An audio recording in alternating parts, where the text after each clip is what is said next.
जय हिंद दोस्तों। तो कैसे हैं आप सब। मैं आशा करता हूँ सभी लोग अच्छे होंगे। आज की अपनी इस क्लास में हम भारतीय जो नागरिकता है उसकी विस्तृत रूप से चर्चा करेंगे। ये क्लास पॉलिटी की क्लास है जो कि यूपीएसआई का जो एग्ज़ाम होगा उसके लिए महत्वपूर्ण है। इसमें हम विस्तृत रूप से ही चर्चा करने वाले हैं नागरिकता की। तो चलिए फिर स्टार्ट कर लेते हैं नागरिकता के बारे में। तो पहले हम जानेंगे नागरिकता का अर्थ क्या है। क्या जानेंगे? नागरिकता का अर्थ क्या है। तो दोस्तों, किसी व्यक्ति का किसी राज्य से कानूनी रूप से जुड़ना और उस राज्य के अधिकारों व कर्तव्यों का हिस्सा बनना, इसका अर्थ है। तो ये क्या है? ये नागरिकता का अर्थ है किसी व्यक्ति का किसी राज्य से कानूनी रूप से जुड़ना और उस राज्य के अधिकारों व कर्तव्यों का हिस्सा बनना। तो नागरिकता व्यक्ति को मौलिक अधिकार, फंडामेंटल राइट्स और फंडामेंटल ड्यूटीज प्रदान करती है। नागरिकता क्या प्रदान करती है? व्यक्ति को मौलिक अधिकार और मौलिक कर्तव्य प्रदान करती है। भारत में नागरिकता से संबंधित प्रावधान संविधान के भाग 2 और अनुच्छेद 5 से लेकर 11 तक दिए गए हैं। नागरिकता यूनियन लिस्ट का विषय है। इस पर जो भी कानून है संसद बनाती है। नागरिकता पर ये यूनियन लिस्ट का विषय है। भारत की जो नागरिकता है वो एकल नागरिकता है। कैसी नागरिकता है? एकल। दोहरी नागरिकता नहीं है भारत की, एकल नागरिकता है। अमेरिका में दोहरी नागरिकता है। इससे मतलब है कि राज्य और देश की यहाँ अलग अलग नागरिकता है। यहाँ ऐसा नहीं है, यहाँ एक ही नागरिकता है, एकल नागरिकता है भारत की। चलो, भारत की नागरिकता ब्रिटिश संविधान से ली गई है। कौन से संविधान से ली गई है? ब्रिटिश संविधान से ली गई है भारत की नागरिकता। तो ये इसका बेस हम तैयार कर चुके हैं। अनुच्छेद 5 से लेकर 11 तक नागरिकता है, भाग 2 में है। अब सभी अनुच्छेदों को हम क्रमबद्ध तरीके से अध्ययन करेंगे। चलिए अनुच्छेद 5 से स्टार्ट करते हैं। अनुच्छेद 5 में क्या है? नागरिकता का प्रारंभ अनुच्छेद 5 में है। भारतीय संविधान का अनुच्छेद 5 यह बताता है कि संविधान के लागू होने 26 जनवरी 1950 के समय भारत का नागरिक कौन माना जाएगा। इसमें 3 प्रमुख बातें थीं। कितनी? 3 बातें थीं। जब संविधान लागू हुआ 26 जनवरी 1950 को, आर्टिकल 5 के तहत इसमें 3 बातें थीं कि भारत का नागरिक कौन माना जाएगा। तो वो 3 बातें देखिए कौन सी थीं। पहली बात तो ये थी कि जो व्यक्ति भारत के क्षेत्र में जन्मा है, यानी कि जो व्यक्ति भारत के क्षेत्र में जन्मा है वो भारत का स्वतः ही नागरिक होगा। दूसरी बात ये थी जिसके माता पिता में से कोई एक भारत में जन्मा हो वो भी स्वतः ही नागरिक होगा। ठीक है, जो व्यक्ति भारत के क्षेत्र में जन्मा है वो नागरिक होगा। जिसके माता पिता में से कोई एक भारत में जन्मा हो, यानी कि वो बच्चा कहीं भी जन्मा हो किसी भी देश में, लेकिन उसके माता पिता में से कोई एक भारत में जन्मा हो तो वो भारत का नागरिक होगा। और वो भारत के क्षेत्र में ही जन्मा है तब भी वो भारत का नागरिक है। लेकिन वो कहीं भारत के क्षेत्र से बाहर जन्मा है लेकिन उसके माता पिता में से कोई एक भारत में जन्मा है तब भी वो बच्चा भारत का नागरिक होगा। तीसरी बात है 26 जनवरी 1950 से ठीक पहले कम से कम 5 साल तक भारत में सामान्य रूप से निवास कर रहा हो। कोई भी व्यक्ति किसी और कंट्री का है लेकिन वो 26 जनवरी 1950 से ठीक पहले 5 साल भारत में रह चुका है, तो कम से कम है ये, तब भी वो क्या होगा, भारत का नागरिक होगा। ये अनुच्छेद 5 कहता है। ऐसे सभी लोग संविधान लागू होते ही भारत के नागरिक माने जाएंगे। ये तीनों कंडीशन में से कोई भी एक कंडीशन है तो वो भारत का नागरिक कहलाएगा अनुच्छेद 5 के तहत। अनुच्छेद 6 की तरफ चलते हैं। अनुच्छेद 6 क्या कहता है? पाकिस्तान से भारत आए लोगों के लिए नागरिकता का अधिकार इसमें दिया गया है। चलो देखते हैं। अनुच्छेद 6 उस समय के लिए बनाया गया था जब भारत और पाकिस्तान के बीच विभाजन 1947 के बाद बड़े पैमाने पर लोगों का आवागमन हो रहा था, यानी कि भारत का विभाजन हो चुका था। विभाजन के बीच लोग पाकिस्तान से भारत, भारत से पाकिस्तान इधर उधर जा रहे थे। इसमें यह तय किया गया कि पाकिस्तान से भारत आने वाले किन लोगों को भारतीय नागरिकता दी जाएगी, यानी कि जो लोग पाकिस्तान से भारत आ रहे थे उनमें किन लोगों को भारत की नागरिकता दी जाएगी। ठीक है, ये इसमें बात कही गई है। इसके कुछ इम्पोर्टेंट फैक्ट जानेंगे हम।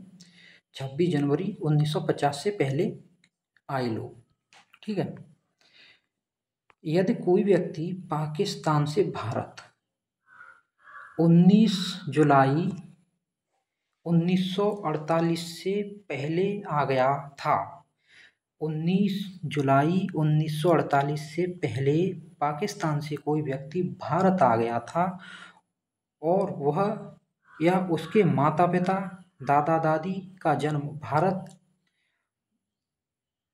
भारत यानी कि ब्रिटिश भारत में हुआ था, तो वह स्वतः भारत का नागरिक होगा।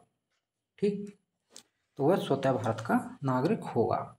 यानी कि कोई व्यक्ति है 19 जुलाई 1948 से पहले ही भारत आ गया है और उसके माता पिता, दादा दादी का जन्म ब्रिटिश भारत यानी ब्रिटिश भारत में पाकिस्तान, बांग्लादेश ये सभी थे।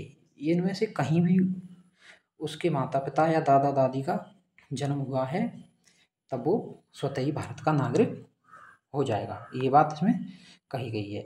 लेकिन अगर वह 19 जुलाई 1948 के बाद भारत आए तब क्या होगा?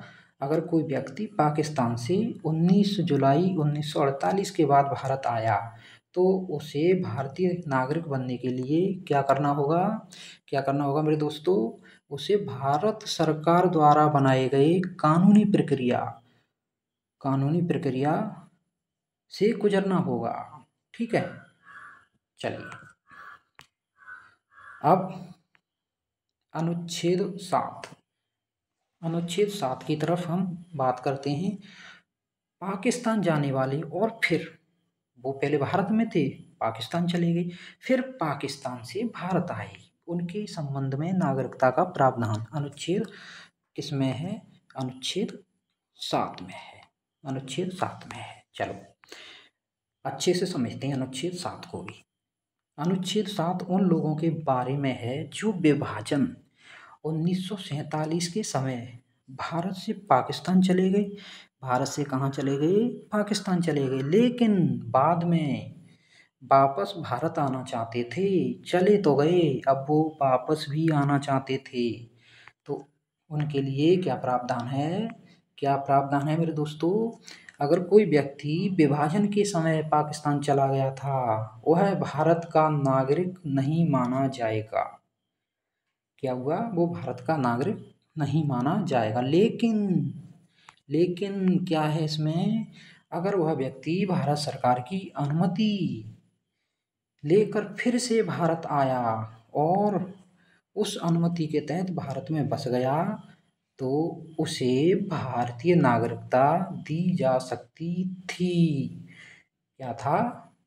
अनुमति लेकर भारत आया और भारत में बस गया, तब उसे नागरिकता की अनुमति दी जा सकती थी। चलो अब अनुच्छेद 8 की तरफ चलते हैं। अनुच्छेद 8, भारत से बाहर रहने वाले भारतीय मूल के लोगों की नागरिकता है। इसमें किसकी नागरिकता है मेरे प्यारे दोस्तों? भारत से बाहर रहने वाले भारतीय मूल के लोगों की नागरिकता है।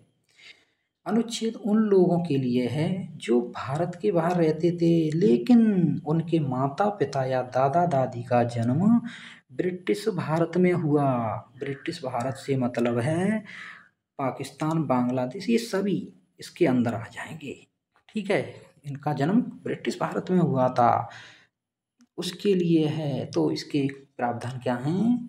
अगर कोई व्यक्ति भारत से बाहर किसी दूसरे देश में रहता था और उसके माता पिता या दादा दादी का जन्म भारत में हुआ था, तो वह व्यक्ति भारतीय नागरिक बन सकता था अगर उसने संबंधित देश में भारत के मतलब जिस देश में वो रह रहा है उस देश में भारत के राजनयिक या कौशल अधिकारी में पंजीकरण कराया है।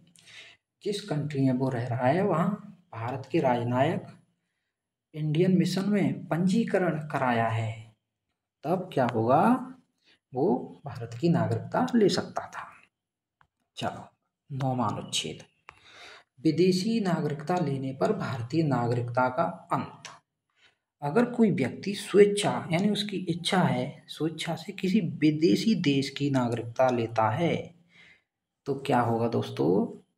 तो क्या होगा? वह भारत का नागरिक नहीं रहेगा, यानी कि उसकी भारत की नागरिकता चली जाएगी।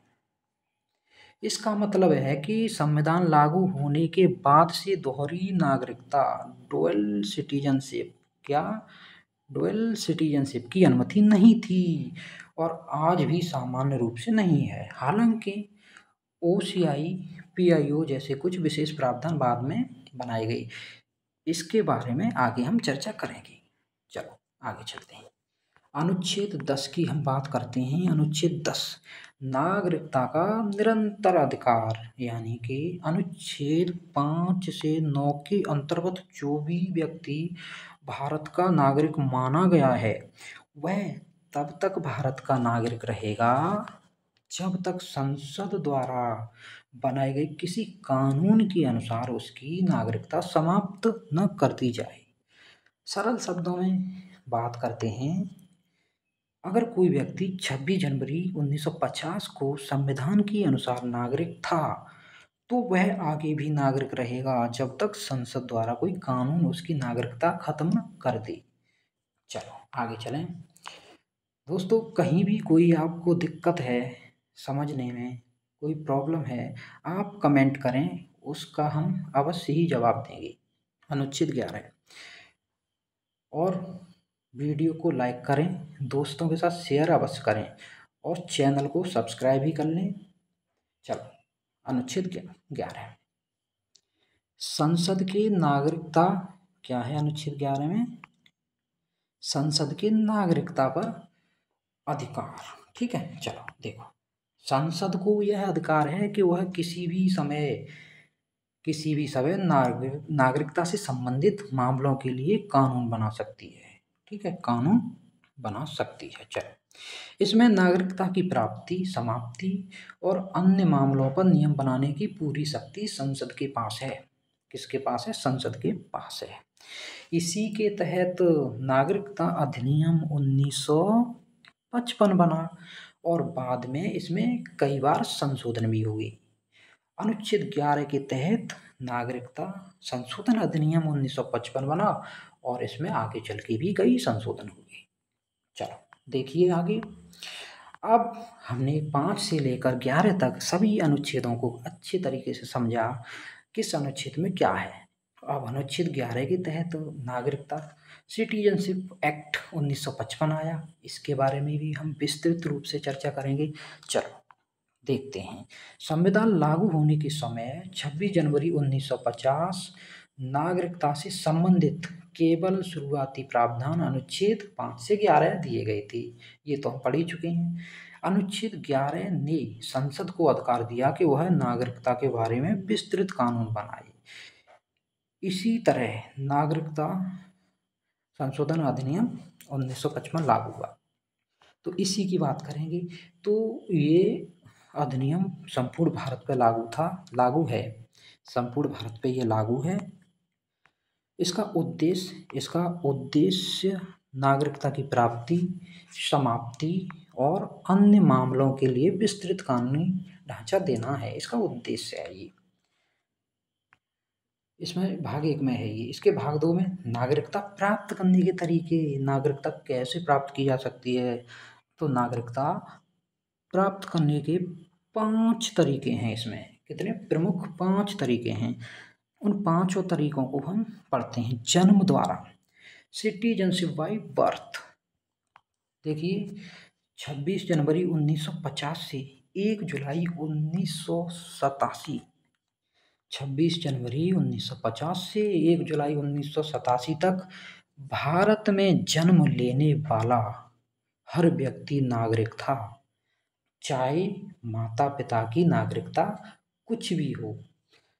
माता पिता की नागरिकता कुछ भी हो, मान लीजिए कोई अमेरिका से भारत आया, वो उनकी नागरिकता अमेरिका की थी, लेकिन उनका बच्चा भारत में हुआ तो वो भारत का नागरिक था। 26 जनवरी 1950 से 1 जुलाई 1987 तक ये था।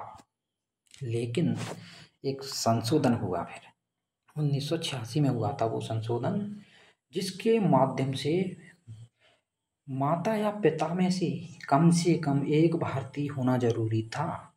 क्या था? कम से कम एक भारतीय होना जरूरी था। पहले ऐसा नहीं था, माता पिता जरूरी नहीं थे कि वो भारत के नागरिक हों, लेकिन 1 जुलाई 1987 से 30 दिसंबर 1904 तक माता या पिता में से कम एक भारतीय होना जरूरी था। फिर आगे हुआ क्या?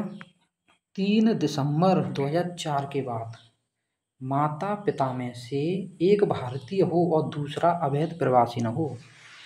यानी कि इससे पहले क्या था? इससे पहले आपका 1 जुलाई 1987 थी, 3 दिसंबर 1904 तक माता पिता में से कोई भी एक भारतीय नागरिक हो, ये कंडीशन थी। और आगे इसमें क्या सुधार करा? एक भारतीय नागरिक तो हो, लेकिन दूसरा अवैध प्रवासी नहीं होना चाहिए। क्या नहीं होना चाहिए? अवैध प्रवासी नहीं होना चाहिए। एक तो भारतीय होना चाहिए, लेकिन दूसरा अवैध प्रवासी, यानी कि अवैध रूप से भारत में आकर रह रहा हो, वो नहीं होना चाहिए। चलो, वंशानुक्रम द्वारा सिटीजनशिप बाय, ठीक है। चलो, इसमें क्या है? विदेश में जन्मे व्यक्ति को नागरिकता मिल सकती है, यानी कि विदेश में जन्मा है उस व्यक्ति को नागरिकता मिल सकती है, लेकिन माता पिता भारतीय होने चाहिए। माता पिता भारतीय होने चाहिए। माता की नागरिकता के आधार पर विदेश में जन्मे व्यक्ति को नागरिकता प्रदान करने का प्रावधान नागरिकता का जो संशोधन हुआ 92, इसके द्वारा। पहले तो जो विदेशी व्यक्ति है, विदेश में जन्मने वाला, वो पहले पिता पर था कि पिता भारतीय होना चाहिए, लेकिन 92वें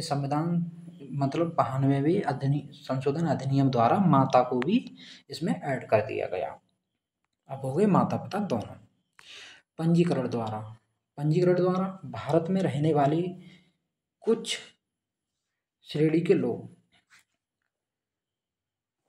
PIOS भारतीय नागरिकता के पति पत्नी आदि आवेदन के माध्यम से नागरिकता प्राप्त कर सकते हैं। अब देशीकरण से समझते हैं, कोई विदेशी व्यक्ति जो वयस्क है और 10 वर्ष से भारत में निवास कर रहा है, भारत सरकार से देशीकरण का प्रमाण पत्र प्राप्त कर भारत का नागरिक बन सकता था। ये इसमें है। अब अगला है भूमि के अर्जन द्वारा। अगर भारत में नया कोई क्षेत्र जोड़ा जाता है तो वहाँ के लोग स्वतः भारत के नागरिक हो जाएंगे। इनमें इतना कुछ खास है नहीं। चलो आगे देखें। नागरिकता का अंत वो हम प्राप्ति 5 तरह से और अंत 3 तरह से हो सकता है। नागरिकता का कितने 3 तरह से अंत हो सकता है। एक तो त्याग, पहला है त्याग, कोई नागरिक स्वेच्छा से अपनी नागरिकता छोड़ दे यानी त्याग दे, एक तो ये बात है। दूसरी बात है टर्मिनेशन, विलोपन, विदेशी नागरिकता लेने पर अगर कोई विदेश किसी दूसरे देश की नागरिकता ले लेता है तो उसकी नागरिकता स्वतः समाप्त हो जाएगी। एक ही है, पहली बात या तो वो खुद त्याग देता है नागरिकता, दूसरी बात वो किसी दूसरे देश की नागरिकता ले लेता है तो उसकी नागरिकता स्वतः ही समाप्त हो जाती है। तीसरी बात, ये बहुत इंपॉर्टेंट है, भारत सरकार द्वारा वांछित करने पर यानी भारत सरकार उसे वंचित कर दी नागरिकता से, तो इसमें कंडीशन है संविधान के प्रति कोई अगर अनिष्ठा दिखाएगा तो उसे नागरिकता से वंचित कर दिया जाएगा। दूसरी बात, युद्ध काल के दौरान शत्रु की सहायता करने पर। तीसरी बात, गलत तरीके से नागरिकता प्राप्त करने पर, किसी भारतीय स्त्री द्वारा किसी विदेशी पुरुष से यानी भारत की जो कोई स्त्री है वो किसी विदेशी से शादी कर लेती है तो उसकी नागरिकता समाप्त हो जाएगी। लगातार भारत से बाहर 7 वर्ष रहेगा कोई तब भी उसकी नागरिकता समाप्त हो जाएगी। या फिर पंजीकरण या देशीकरण द्वारा उसने नागरिकता प्राप्त की, नागरिकता प्राप्त करने के 5 वर्ष के भीतर नागरिकता प्राप्त की तो उसे 5 वर्ष नहीं हुए हैं, उसके अंदर ही अंदर उसे 2 वर्ष की किसी अन्य देश से सजा हो जाती है तब भी उसकी नागरिकता चली जाएगी। कुछ विशेष प्रावधान भी थे। भारत सरकार को नागरिकता संबंधी सभी नियम व प्रक्रियाएं तय करने का अधिकार है। नागरिकता से जुड़े प्रमाण पत्र और पंजीकरण रजिस्टर रखने की व्यवस्था भी इसी में है। इसका महत्व तो यह कानून एवं लचीला ढांचा देता है जिससे समय समय पर देश की परिस्थितियों के अनुसार हम संशोधन कर सकते हैं। इनमें संशोधन होता रहता है, इसी क्रम में संशोधन हुए 1986 में, 92 में, 2003 में, 2005 में, 15 में और जो लास्ट हुआ 19 में, ये संशोधन हुए हैं। तो 2019 का जो संशोधन है CAA के कारण यह कानून हाल के वर्षों में चर्चा में आया था। अब पढ़ें हम दोहरी नागरिकता। क्या पढ़ेंगे? Overseas citizenship of India. ये नागरिकता संशोधन विधेयक 2003 के माध्यम से इसकी बात की गई है। ये संशोधन लक्ष्मीमल सिंघवी समिति की सिफारिश पर किया गया था। ये संशोधन जो 2003 का है, विदेश में बसे भारतीय मूल के लोगों को सीमित रूप से भारतीय नागरिकता प्रदान करने का इसमें प्रावधान है। ऐसे कुल 16 देश हैं, 16 देश हैं ऐसे। वो देश इस प्रकार से हैं: America, Britain, Switzerland, Netherland, Australia, पुर्तगाल, फ्रांस, स्वीडन, न्यूजीलैंड, ये सभी देश हैं। इनमें बसे प्रवासी भारतीयों को ओवरसीज नागरिकता PIOS कार्ड प्रदान करने का प्रावधान किया गया है। जो ये देश हैं इनमें कोई प्रवासी भारतीय हैं उन्हें ये कार्ड प्रदान किया गया है। इसमें वो क्या कर सकते हैं, उन्हें बिना पासपोर्ट भारत आए जाने की स्वतंत्रता होगी। पासपोर्ट की ज़रूरत नहीं है उन्हें भारत, अगर ये कार्ड उन्हें मिल जाता है तो उन्हें PIOS कार्ड मिल जाता है तो उन्हें बिना पासपोर्ट भारत आए जाने की स्वतंत्रता होगी। लेकिन ऐसा नहीं होगा, मताधिकार, मत नहीं दे सकते, संवैधानिक पद प्राप्त नहीं कर सकते कोई भी, और ना ही उन्हें अनुच्छेद 16 द्वारा प्रदत्त अवसर की समानता का अधिकार होगा। ये सभी नहीं होंगे, बस उन्हें क्या होगा कि बिना पासपोर्ट के वो भारत आ सकते हैं। तो ये था। अब आगे देखें।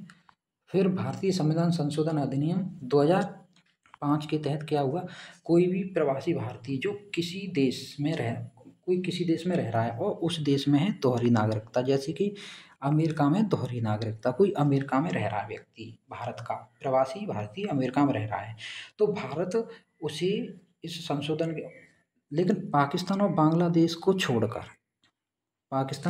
को छोड़कर अन्य सभी देशों के नागरिक भारतीय मूल के overseas citizenship of India OIC प्राप्त कर सकते हैं। यानी कि भारत उन्हें अपनी नागरिकता दे देगा। OCI भारत की, एक तरह से मैं इसे अच्छे से समझाऊं, जो भारत के प्रवासी लोग हैं ऐसी कंट्री में रह रहे हैं जहाँ दोहरी नागरिकता है, उन्हें भारत ओसीआई प्रदान कर देगा, लेकिन वो पाकिस्तान और बांग्लादेश के नहीं होने चाहिए।